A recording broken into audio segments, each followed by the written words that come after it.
अस्सलाम वालेकुम, my name is Arman Hasan, I am professional makeup artist. और आज हम करने जा रहे हैं अपनी क्लाइंट का ब्लीच वॉश।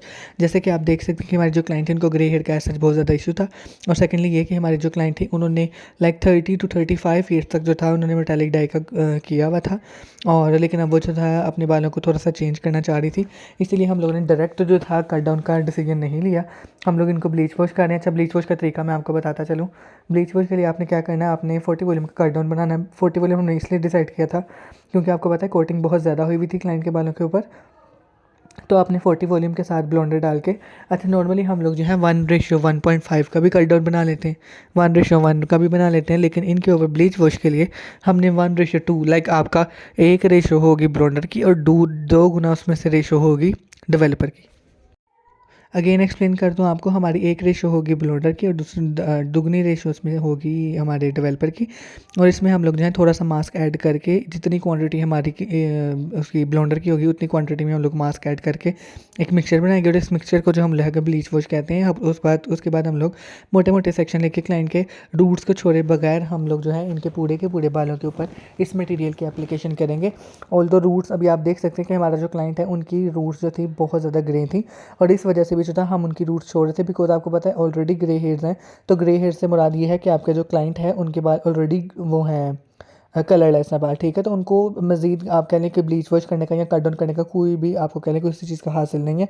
वो उल्टा आप अपने क्लाइंट के बाल डैमेज करोगे अगर आप उसकी उनकी रूट्स में वो कट डाउन लगाओगे, ठीक है। इन केस अगर हमारे पास कोई ऐसी क्लाइंट होती जिनके जो रूट्स हैं वो थोड़ी ब्लैक ही होती हैं, डार्क होती, तो उनके ऊपर हम लोग क्या करते हैं कि जैसे ही पहले हम लोग 40 वॉल्यूम वाला हम लोगों ने कट डाउन व ब्लीच वॉश वाला मटीरियल बनाया था, जैसे ही हम लोग इसकी एप्लीकेशन करने के बाद हम देखते कि हमारा पीछे से जो है नीचे वाली साइड से कलर जो है वो लिफ्ट होना शुरू हो गया। उसके बाद हम सेम एक मिक्सचर बनाते, लेकिन उसमें हम लोग जो है 40 वॉल्यूम के बजाय 20 वॉल्यूम यूज़ करते और उसके साथ उनकी रूट्स को टच करते, तो वो उनकी रूट्स ने भी का भी कलर जो था लिफ्ट हो जाना था। उसके बाद जो है आपने उनको वॉश करवाना था। अच्छा, अभी हम लोग जिस ब्लीच वॉश की एप्लीकेशन यानी कि इनकी कर रहे हैं, ब्लीच वॉश कर रहे हैं इनका, आपने इस चीज़ का ख्याल रखना है कि आपने इसको रूट्स में नहीं लगने देना। ऑलरेडी आपको पता है हम 40 वॉल्यूम का बनाया हुआ है। 40 वॉल्यूम जो है वो बहुत ज़्यादा, उसमें जो परसेंटेज ऑफ हाइड्रोजन होती है, उसकी जो pH है वो 12 होती है। तो वो बहुत ज़्यादा हार्श प्रोडक्ट होता है जो कि आपके स्कैल्प के लिए, आपकी रूट्स के लिए रिकमेंडेड नहीं होता, ठीक है। तो आपने उसको जो है रूट्स में नहीं लगने देना। अभी आप देख भी सकते हो कि मैंने अपनी क्लाइंट की रूट्स को 40 वॉल्यूम टच नहीं होने दिया। ऑल्दो मैंने इनकी लेंथ के ऊपर एप्लीकेशन की थी। क्लाइंट की हिस्ट्री की आपको मैं अगेन एक्सप्लेन कर दूं कि इन्होंने बहुत ज़्यादा क्वांटिटी में कर रही हैं, बहुत ज़्यादा कोटिंग के साथ कर रही हैं, बहुत ज़्यादा क्वांटिटी भी कहा जा सकता है इसको, या आप इसको कैसे कह सकते हैं कि बहुत ज़्यादा यूज़ किया हुआ था इन्होंने मेटालिक डाई का। ऑल्दो क्लाइंट खुद ये चीज़ कहती थी कि जब वो 9 क्लास में थी तो तब से जो था उनकी मेटालिक डाई की एप्लीकेशन हुई हुई थी। और ऑल्दो आपको पता है अवेलेबिलिटी के अकॉर्डिंग, और वैसे भी वो थोड़ा सा आपको पता है स्टार्टिंग में जो था पहले मेटालिक डाई का ही ज़्यादा ट्रेंड था घरेलू इस्तेमाल के ऊपर आप कह लें। तो ऑल्दो आप कह लें कि जितना टाइम मैक्सिमम होता है। अच्छा, आपको ये भी मैं एक्सप्लेन कर दूं कि आपका जो ये वाला मिक्सचर है इसका मैक्सिमम टाइम जो है वो आपका है 45 मिनट्स तो लेके 55 मिनट तक आप इसको मैक्सिमम जो है अपने बालों में स्टे करवा सकते हो। उसके बाद आपकी जो भी कॉपर टोन आएगी या जो भी टोन कह लें ब्रासी लुक आएगी, उसको अब हम लोग जो है ब्लू शैम्पू के साथ और पर्पल शैम्पू के साथ, पहले हम लोग ब्लू शैम्पू के साथ पूरे की पूरे इनके बालों में जो कॉपर टोन आई होगी उसको हम लोग न्यूट्रलाइज़ करेंगे। न्यूट्रलाइज़ करने का तरीका आपके सामने है। आप एक अच्छी क्वांटिटी में एक ब्लू शैम्पू ले लेना है और आप उसके अंदर कोई अपना नॉर्मली जो भी आप सैलून वगैरह में यूज़ करते हो शैम्पू वगैरह, आप उसको भी ऐड कर सकते हो ताकि आपकी क्वांटिटी जो है वो अच्छी हो जाए। आपने पूरे के पूरे सर के ऊपर उनकी जो है न्यूट्रलाइजेशन करनी है।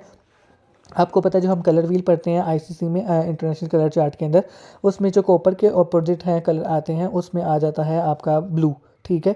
तो आप ब्लू शैम्पू की मदद से जो था आप अपने क्लाइंट की न्यूट्रलाइजेशन करके कॉपर और ब्रासी लुक को ख़त्म करते हो। और वो करने के बाद ऑल्दो मैंने जो था पर्पल शैम्पू को भी लेके अगेन इनके बालों में से न्यूट्रलाइजेशन के लिए वो किया था। उसके बाद क्या था कि जितना मैक्स, अभी आप देख सकते हो कि मैं दोबारा पर्पल शैम्पू लगा रहा हूँ। इस चीज़ का एक बेनिफिट आपको ये होता है, ऑल्दो आपको जब भी आप कलर का काम करते हो तो उसमें आपको अंडरटोन का पता होना बहुत ज़रूरी है, और प्राइमरी कौन से कलर्स को मिलके दो प्राइमरी कलर के मिक्स से तीसरा कलर जो बनता है, आपको ये सारी चीज़ें पता होनी बहुत ज़रूरी है। अगर आपको ये चीज़ नहीं पता होती तो एट दी एंड जो है आपका रिजल्ट कभी भी आपका डिज़ायर्ड रिजल्ट आपको नहीं मिलता, जिससे क्या है कि आपकी क्लाइंट की डिमांड भी पूरी नहीं होती और आप जो है एक सक्सेसफुल कह लें या एक कामयाब वो एक हेयर आर्टिस्ट के तौर पे नहीं काम कर सकते। बिकॉज जब तक आप क्लाइंट की डिमांड को नहीं पूरा करोगे, आप जितना मर्जी अच्छा प्रैक्टिकल कर लो, लेकिन अगर आपका क्लाइंट सेटिस्फाई नहीं है तो इट मीन्स कि वो ये आपका फेलियर है। तो इस वजह से आपको इंटरनेशनल कलर चार्ट जो है उसको अच्छे तरीके से समझना, प्राइमरी कलर की डेफिनेशन और कौन से कलर के मिक्स करने से कौन सा थर्ड कलर बनता है, ये सारी चीज़ों की का प्रॉपर नॉलेज होना आपके पास बहुत ज़रूरी है।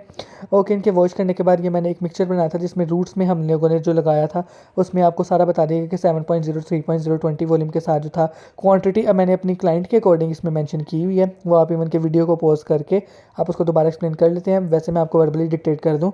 अच्छा, ये जो क्लाइंट थी इनके ऊपर जो था मैंने लेंथ, अभी आप देख सकते हैं कि उनके बालों में आफ्टर न्यूट्रलाइजेशन भी बहुत ज़्यादा जो था वो कॉपर और ब्रासी लुक आ रही थी। क्यों? क्योंकि क्लाइंट ने बहुत ज़्यादा टाइम से जो था मेटेलिक डाई की कोटिंग की हुई थी और उसके बाद इवन न्यूट्रलाइजेशन के बाद भी उनके बालों में बहुत ज़्यादा पैचेस आ रहे थे। ठीक है, तो इनके लिए मैंने क्या किया था कि 6.77 कलर और 6.1 कलर जो है कलर लॉरियल का उसको मिक्स करके एक मिक्सचर बनाना आपने 20 वॉल्यूम के साथ। अच्छा, इनकी लेंथ के अकॉर्डिंग जो था मैंने वो जो पीछे पिक्चर ऐड की थी उसमें मैंने जो था 100 ml आपका 6.1 और 100 ml 6.7 किया था और इन दोनों की क्वांटिटी के इक्वल 200 ml जो था हमने उसमें 20 वॉल्यूम ऐड करके पूरी की पूरी लेंथ के ऊपर एप्लीकेशन की थी। जैसे ही हमारी लेंथ की एप्लीकेशन हो जाएगी उसके बाद हमने 7.0 और 3.0 इस वजह से किया था ताकि वो जो कलर है वो इनके ग्रे हेयर को प्रॉपर्ली 100% कवर कर जाए। और 7 पॉइंट आपको पता है 7 को 3 को अगर हम मिक्स करेंगे तो वो हमें आ जाके 5-6 का ही रिफ्लेक्शन मिलेगी।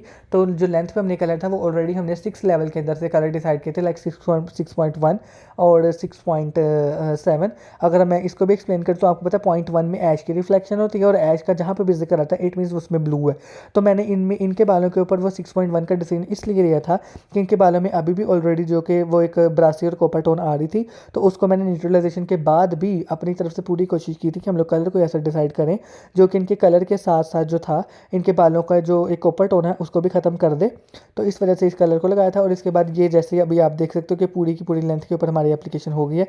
इस लेंथ के एप्लीकेशन के बाद हमने 7.0 3.0 के साथ रूट टच की थी, उसकी वीडियो हमसे स्किप हो गई, उसके लिए माजरत। अभी आप देख सकते हो कि ये हमने अभी आप देखो कि जब हम उनका वॉश कर रहे हैं उनके वॉश करने के बाद जो था उनके बालों में कोई भी कॉपर टोन जो थी वो नहीं आ रही थी। ठीक है, और ऑल्दो अगर हम क्लाइंट की रिक्वायरमेंट भी देखें तो उनको वैसे भी 4-5 का लेवल का ही बाल कलर चाहिए था, लाइक उनको कलर चाहिए भी था लेकिन बहुत ज़्यादा प्रोमिनेंट और वो फैशन कलर में वो नहीं थी जाना चाह रही। Fashion colour in the sense ये कि वो ज़्यादा रिफ्लेक्शंस वाले वो कलर नहीं चाह रही थी, उन्हें वन कलर चाहिए था लेकिन उनको जो था अपना वो कलर नहीं था चाहिए, लाइक जेट ब्लैक टाइप ना, जो आपको पता है कोटिंग से आता है।